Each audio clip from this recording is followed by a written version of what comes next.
Hello, everyone, and welcome back to the channel. And if this is your first time here, then an extra special welcome to you.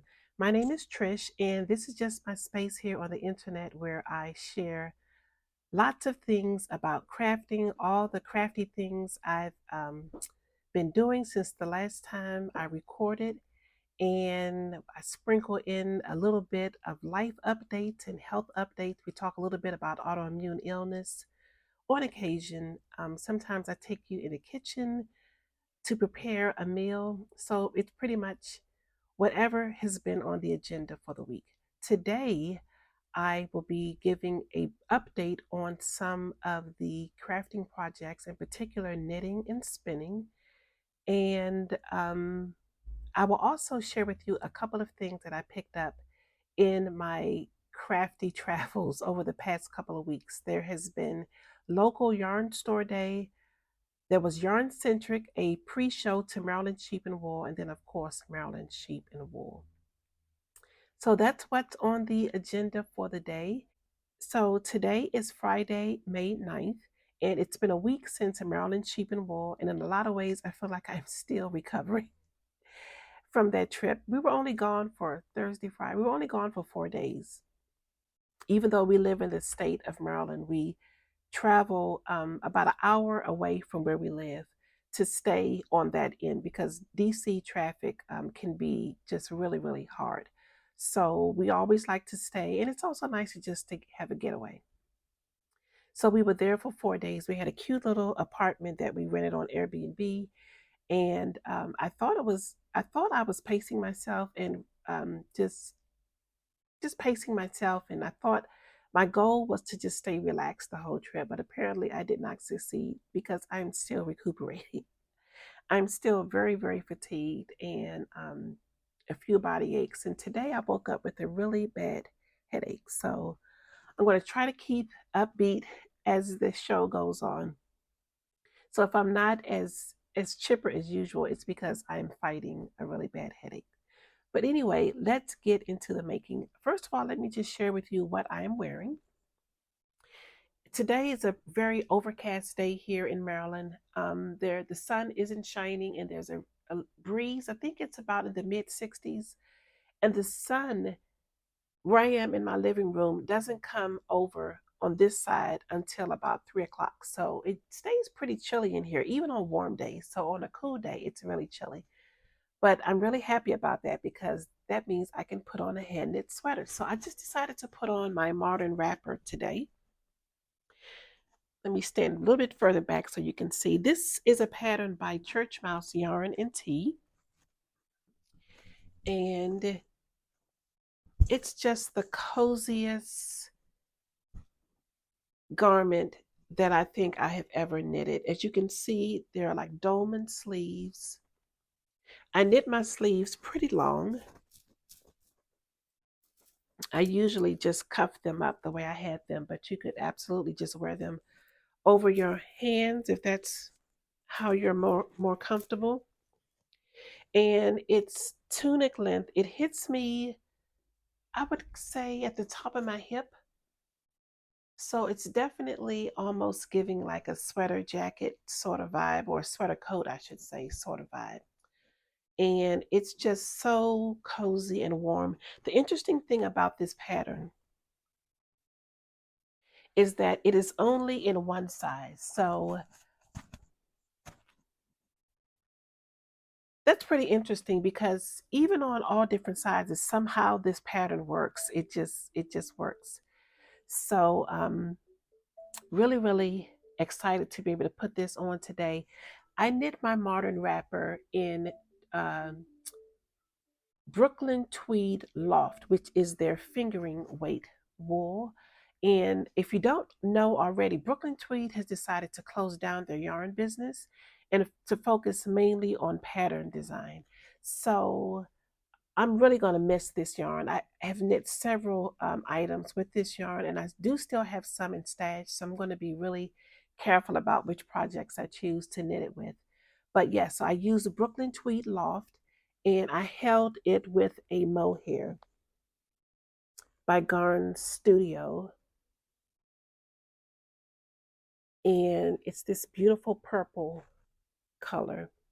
All the details are on my Ravelry page, which I will link to in the show notes. So that's what I'm wearing, the Modern Wrapper by Church Mouse Yarn and Tea. So let's get to an update on what I've been working on. I've basically only been working on 2 things since we last chatted. So let's start off with this pair of socks that I've been working on that you have seen so many times, and I'm hoping the next time I show them to you, they will be finished.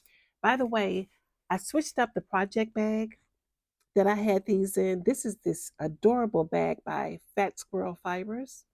I picked up maybe about a month ago in one of her shop updates. And it's even lined with little kitty cats.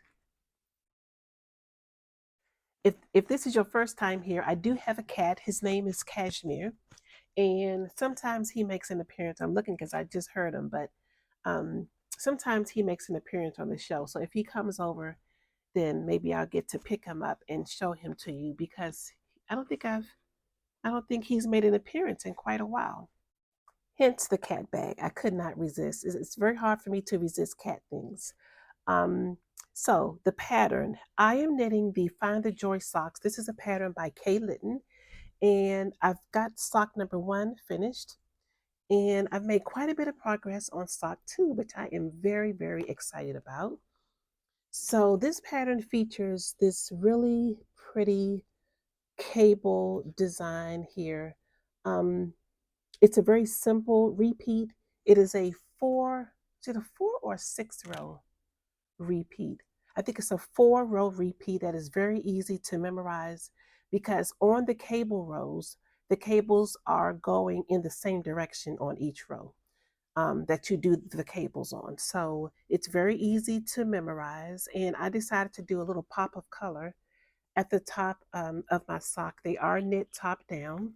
And as you can see, I've got the heel flap and gusset and heel turn already done. And now I'm actually working on the foot of the sock. And this should go pretty quickly, because as you can see on the finished sock, that pattern repeat is only repeated on the front of the sock. And then I just have to finish it off with the contrasting the contrasting toe. So the yarn that I'm using is by, hold on, I have notes. You'd think I would have this etched in my mind because I've been working on them for so long. I actually cast these on in April of 2024. And so this is Farmer's Daughter sock yarn. I believe this is the Pentler sock. Again, I will update my project page so that you will know exactly what the yarn is. And I believe this was from the March 2024 Farmer's Daughter Sock Squad installment. And it's a really lovely base. It is a 100% merino. That much I do know, but it is so soft. It feels like cashmere. It really feels like it has some cashmere in it. And I don't know whether you can see the twist in the photo here. And here is the contrasting color in the same base that I'm using for the heel, toe, and cuff, or the pop of color on the cuff, I should say. There we go. And I don't know whether you can tell, because it really doesn't show up that well in the sock unless you're looking really close, but there are some little specks of gray. There it is on this yarn. And the color, that's showing up pretty good. It's really almost like I would describe it as a light celery color. So beautiful yarn. I'm going to have quite a bit of this left over. And the first thing I'm going to do is put a square in my knitted patchwork recipe blanket that I'm working on, which I showed in the previous podcast. So if you're interested in that, then take a look at my previous episode. Which also reminds me, I have a Maryland sheep and wool video up on YouTube also. We got back on Sunday, and I was able to sit down and get the editing done on that. So if you want to view that to see what took place on that weekend, then that video is also available. So this again is the Find the Joy socks, and I am really hoping the next time I show them, it will be a finished object. So work in project number 2 is my Hackit jacket. I also showed this on the previous and then the podcast before that one. I'm getting really close to being done. I've got all of the body done. The button band is done. The front placket is done on the opposite side. And I have one sleeve done. So I'm so excited about that. I was telling a friend yesterday at midnight, I was so tempted to put that sweater down in order to work on some summer projects, but I just had a feeling if I put it down, I wasn't going to finish it. So I'm just plowing through. Hence, the reason why I don't have a lot of progress in other works in progress. I've just really been focusing on getting that sweater finished. I'm finishing up my cup of coffee this morning. I have not, normally my coffee is the first thing I finish, but I think because my head was hurting, I've just been kind of like moving slow all day. So I just reheated my coffee and finishing that up in this cute little mug. I actually purchased this from Ross. If you're in the US, you probably have heard of Ross. And it's just a basic little discount, not a department store, more so like a specialty store, like a TJ Maxx or a Marshall's. And they always have all of them, TJ Maxx, Ross, and Marshalls, and Home Goods have just the best mugs. It's the best little treat to yourself when you want to treat yourself to something. I have so many mugs. That's a whole nother show. Anyway, love my coffee mugs. It's just a nice little touch of happy first thing in the morning. So let's get to the Hackit jacket. So the Hackit jacket is a pattern by Nina Ruth, and it is called the Hackit jacket because there are several ways in which you can hack or customize this jacket to meet your needs. So I'm going to put a little picture here from the pattern page, which shows you all of the different options for the Hackit jacket.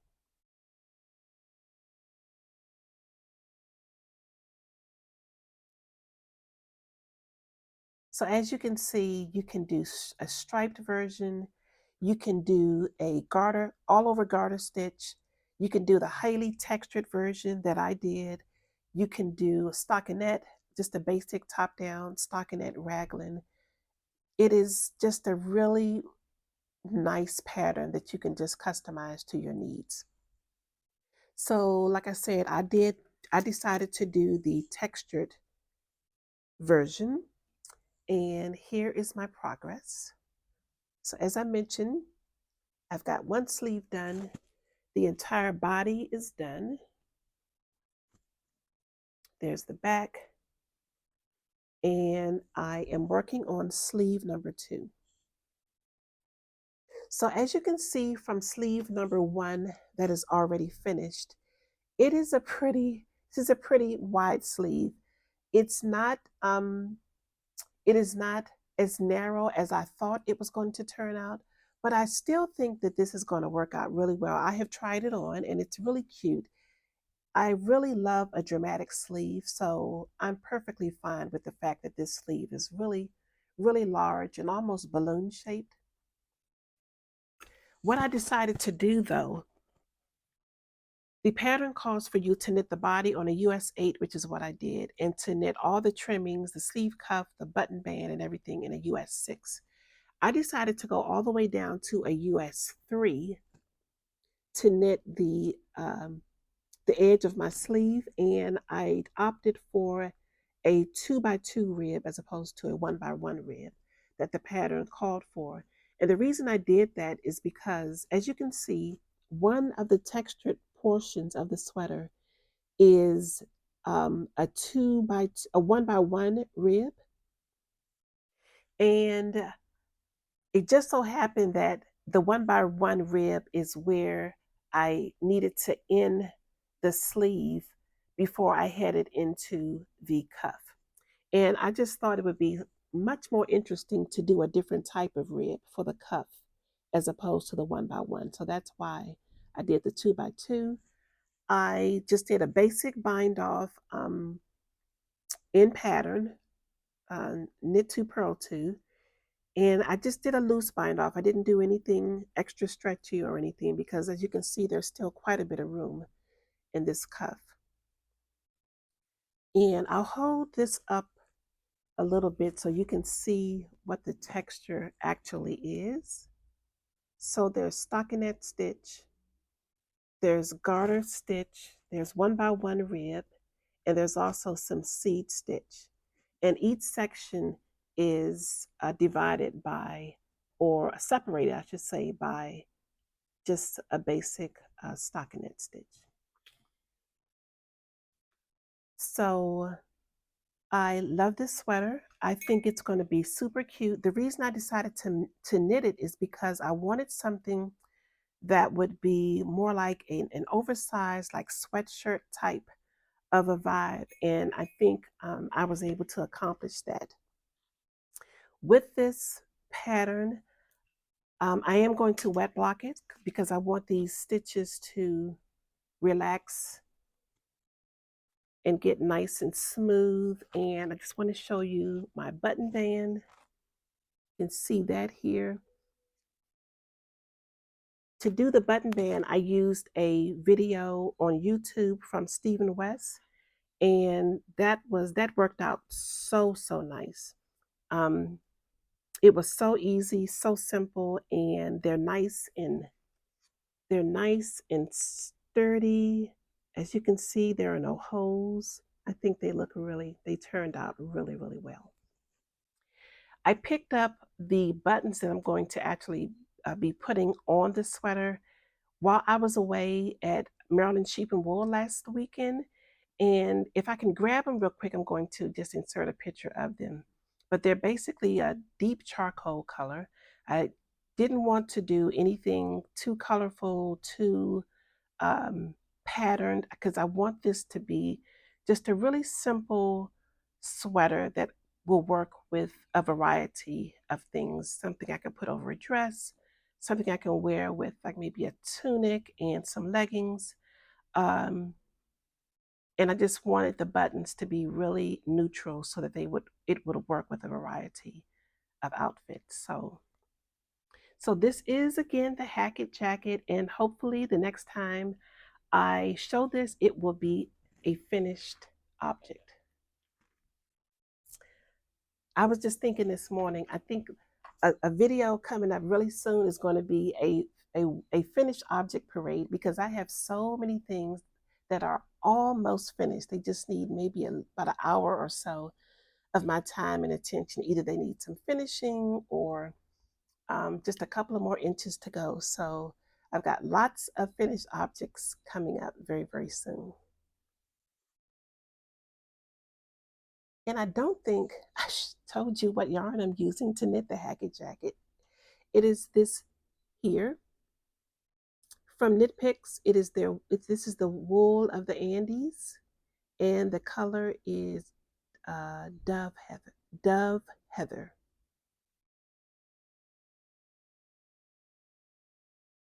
Which is a lovely yarn. So let's move on into spinning. As you can tell from my previous 2 episodes, my spinning mojo is back, and I am so happy about that.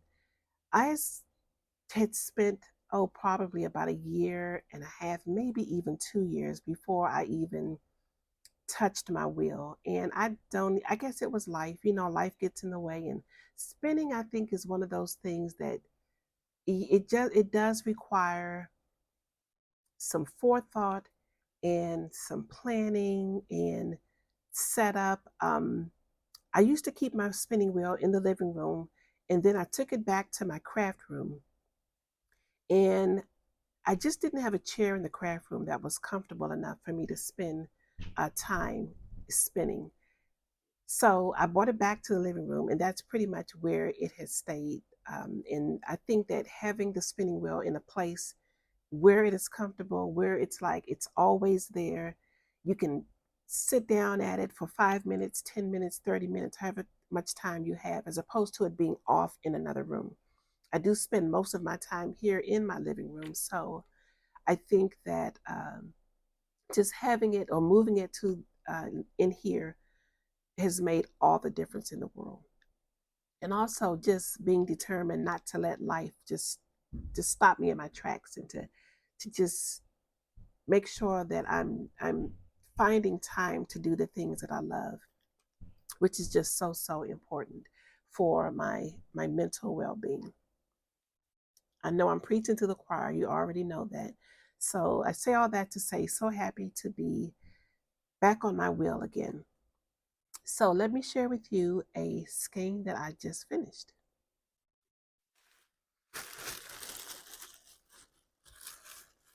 I'm so happy and excited about this.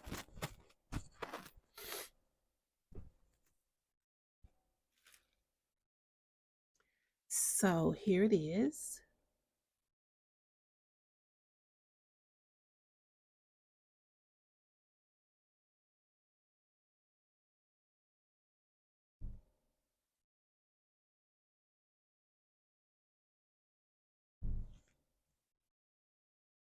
I think it's so beautiful. I absolutely love it so much.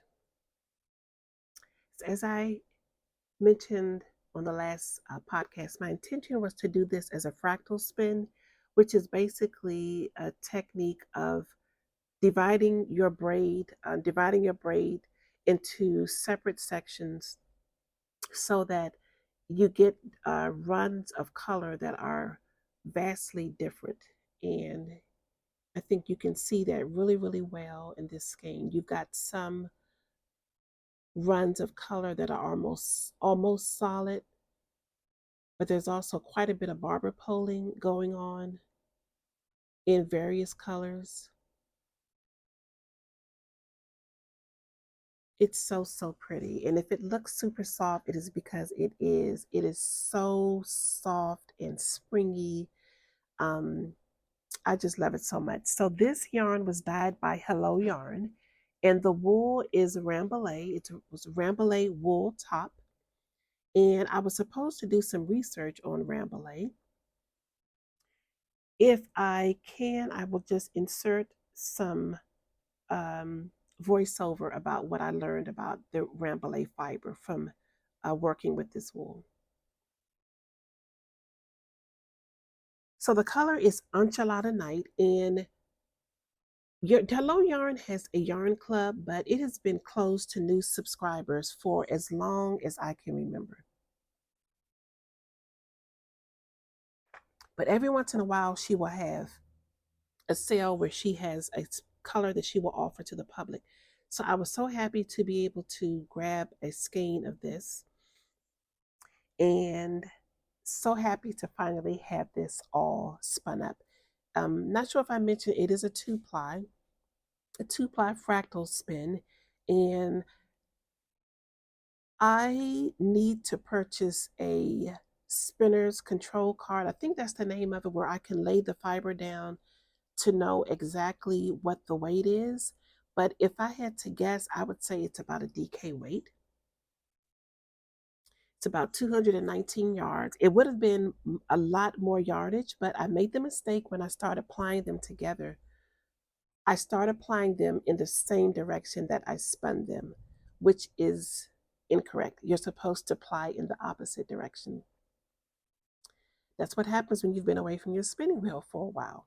So once I realized that I'm so glad I realized before I before I applied the whole thing incorrectly. But that was quite a bit of yarn that was wasted. There was no way I could go back and fix that. So I just threw that away and then applied what I had left, which still gives me a pretty good yardage. 219 yards of a DK weight, I think, is excellent. for 4 ounces of fiber. So I'm going to fill out this card. I think I got these from, oh, actually it says Rambouillet.ca. These cards are wonderful to put in with your finished spinning project so that you can know exactly what the yardage is, who dyed the wool, any other information, the colorway, the weight, wraps per inch, the length, and other notes. So these are wonderful to have. I think Into the World sells them too.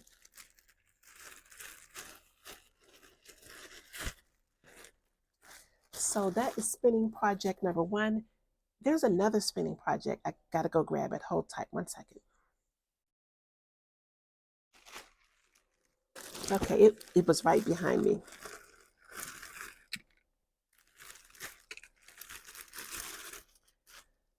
So this fiber that has been spun up is by Akara yarns.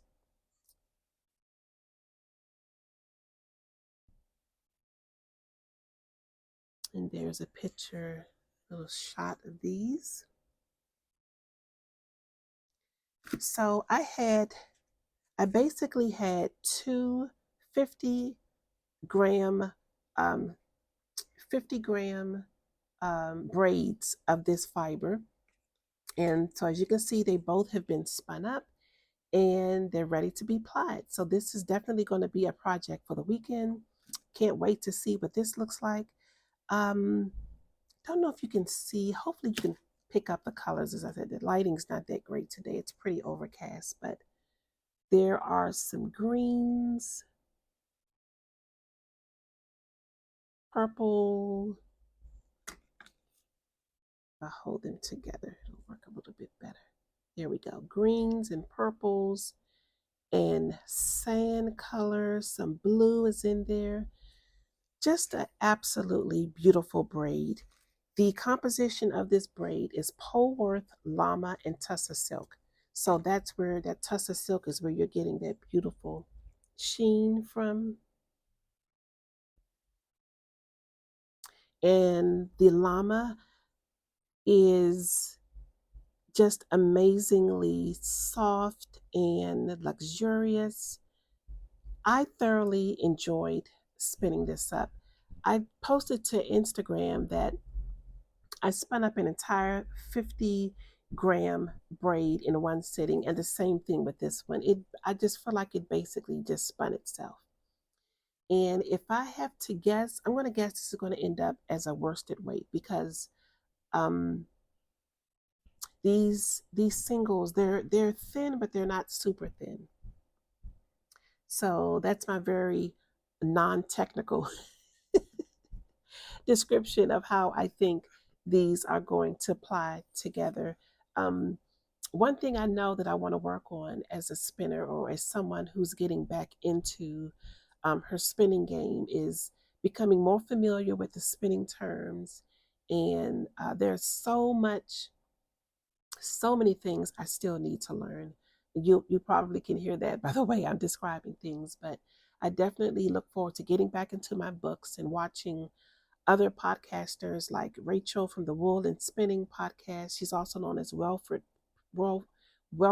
Pearls on Instagram. Just has wonderful content on her channel. And Andrea Mowry also posts information about spinning on her channel quite often. Get lots and lots of inspiration from this. And I'm just sitting here looking at these colors. It's like, I didn't plan this. I didn't plan to wear purple, a sweater, and a aqua colored t-shirt to match my spinning projects, but that is exactly what is going on. And this might actually be a thumbnail for today's video. So let's try that.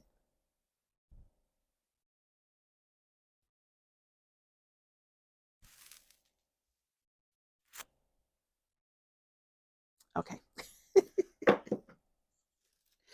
Alrighty. So that is it for spinning. And I've already started my new spinning project. It is on my wheel. The color is so pretty. It is very much springy, almost summertime. Just reminds me of being at the beach or doing something else fun in the summer. So now that we're done with the knitting works in progress and spinning, let's move on into some of the things I picked up from local yarn store day, as well as Maryland Sheep and Wool and Yarn Centric.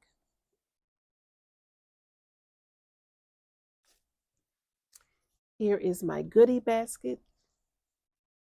This is another nice thumbnail for the podcast, perhaps. Okay. So let's start with Yarn Centric. I think I've got a couple of things from there. Yeah.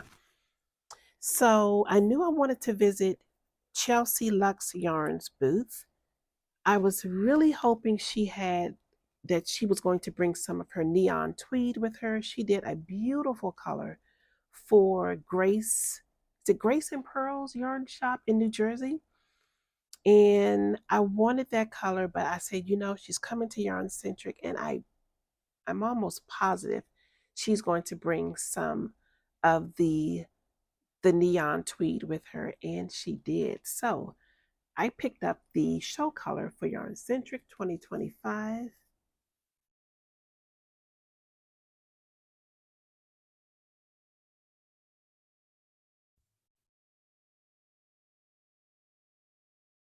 How beautiful are these? Let me just hold up one so you can get a really good sense of how pretty this is.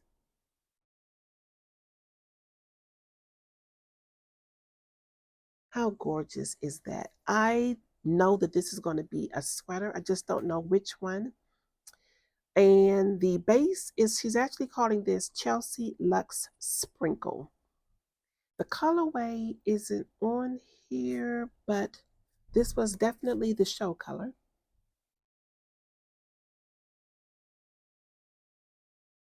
So if I can get the actual name of the skein, I'll put it down here. But so, so beautiful, right? I've been doing a lot of yarn and stash organization over the past couple of weeks, and I've identified so many um, potential sweater quantities for spring sweaters, but I don't know. This one might have to supersede all of them. It's just so, so pretty. So beautiful. So that was from Chelsea Yarns, and that was actually on my list. I had a list and I stuck to it somewhat. This was also on my list. This is from Yarn Jam, this beautiful braid here. And it is the Sheniko 100% Sheniko wool, which is a combination of merino and Rambouillet wool. And merino and Rambouillet is actually one of my favorite wools to spin. And I've never spun them together. I have other braids in this Sheniko wool, but I have not spun them yet. But I think it's just going to be so, so delightful to spin. So I can't wait to get this spun up. This is a color that was dyed especially for Casey of the Young Folk Knits podcast, Casey, as well as Anna of the Brook Willow podcast. They will be together hosting a Tour de Fleece spinning group for 2025. And the name of their Tour de Fleece group is Fleece Force. And so that's the color that this is. I picked up two of these, and it's just so, so beautiful. So beautiful. So if I'm able to, I would love to join their their Tour de Fleece group for 2025. I'm not sure what the process is for joining, but I will stay closely connected to both of their podcasts so that I can figure out what that process is. So let's see. I think that's it for yeah, that's it for, well, that's not the only thing I got, but I didn't want to bring everything. So as the weeks go on, I will share more items from that I picked up last weekend. So moving on into Maryland sheep and wool, my good friend Tasha, hey Tasha, she, along with myself and lots of other knitters, are really trying to familiarize ourselves more with farm wool and really trying to get back to um, why we love wool so much in its natural form. I think a lot of times in the past, natural wools or non-superwash wools have been associated with really scratchy, um, um, really coarse fibers that for most of us are really difficult to wear against our skin. But as we learn more, we're learning that there are indeed other fibers that are not superwash that are very close to skin friendly. And then um, there are some farmers who are doing their own blends of fiber and creating their own yarns that are still very much close to skin compatible. And one example of this is the Upland Fiber Co. Had never heard of them until Tasha told me about it. So Tasha, thank you so much. She literally took me by my hand, not literally, almost took me by my hand and guided me. You got to see this yarn, and I'm just so glad that I did. And this is what I picked up from the Upland Fiber Co.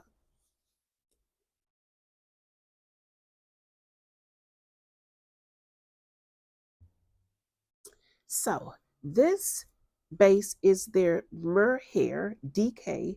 It is a 70% American Merino and a 30% American Mohair. I'm going to hold this up. Hopefully you can see even closer how beautiful this wool is. The color is Harvest, and it is absolutely beautiful. It looks to be a 2-ply wool.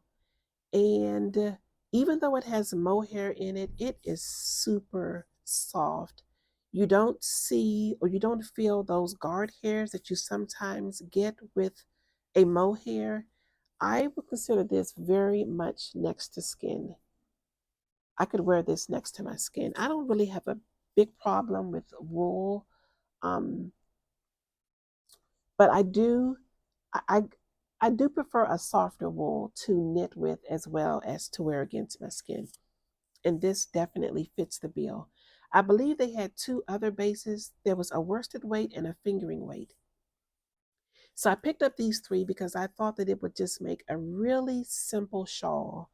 It's 280 yards, so that's quite a bit of yardage, almost 900 yards. So I got to figure out a pattern for this.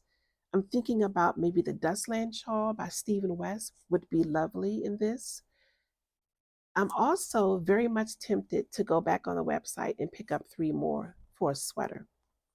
So I'm still undecided about that. But so happy to have this in my stash. Again, this is the Upland Fiber Co. Mirror Hair.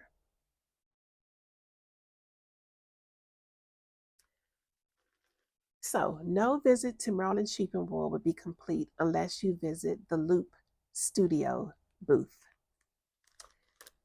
And this is what I picked up from Loop. This beautiful spinning bat. You open it up so you can see all of the colors.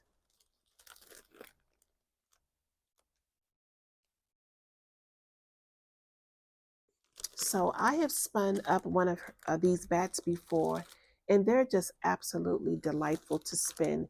You can start from the outside, but when I spun, I just pulled from the inside. And it works really well when you chain ply it together. If you do a chain ply, then you're able to keep all of these colors just the way they're presented in the back, which makes for just a stunning skein of yarn. So this one is gorgeous. I'm not sure whether you can see all this. There's some sparkle, some stellina in there. Just really beautiful. So again, this is from Loop Fiber Studio. The color is Bright Idea, and it's a 5.7 ounce bat, and it's made up of merino, angelina, and nylon, which is cool. So that should be a really fun and easy and smooth spin. So let's move on into a couple of things I picked up from your local yarn store day. I decided to visit one of my local yarn stores, which is Fiber Space. I cut this fan off. Hopefully that noise wasn't too distracting to you. So I decided to pick up the Mouche and Friends book. This is a cute little book that includes 12 delightful knitted animals, plus their garments and accessories. So the back of the book says, "Come meet Henry the orangutan, Aggie the sheep, and Billy the raccoon." Cynthia Valet's books include patterns for 12 delightful knitted animals, plus their garments and accessories. So this is just an example. So hold on. Every time I look at this book, I feel like I see something new.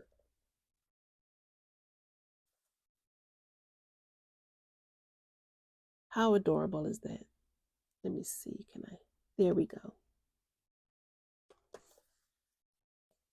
Even if you never make any of these items, this is worth just having in your library because you cannot help but open this book and smile. You just cannot help but. So here's Aggie the sheep.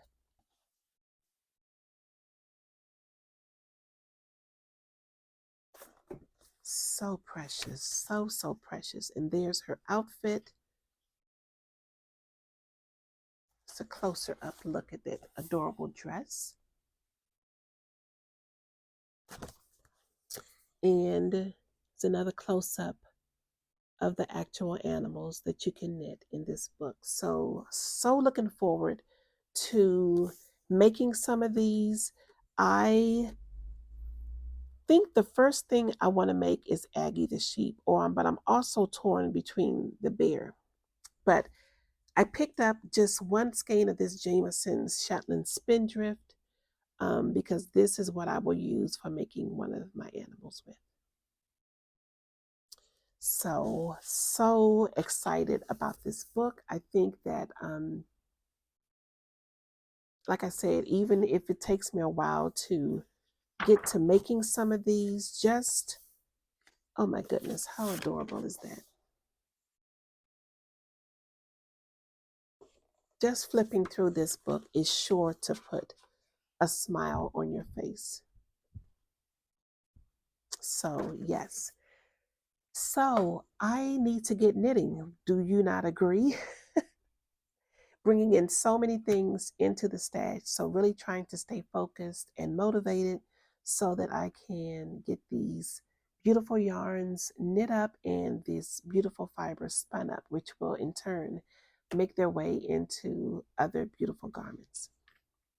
So let's see if there's anything else on my agenda for today. I think I covered pretty much everything.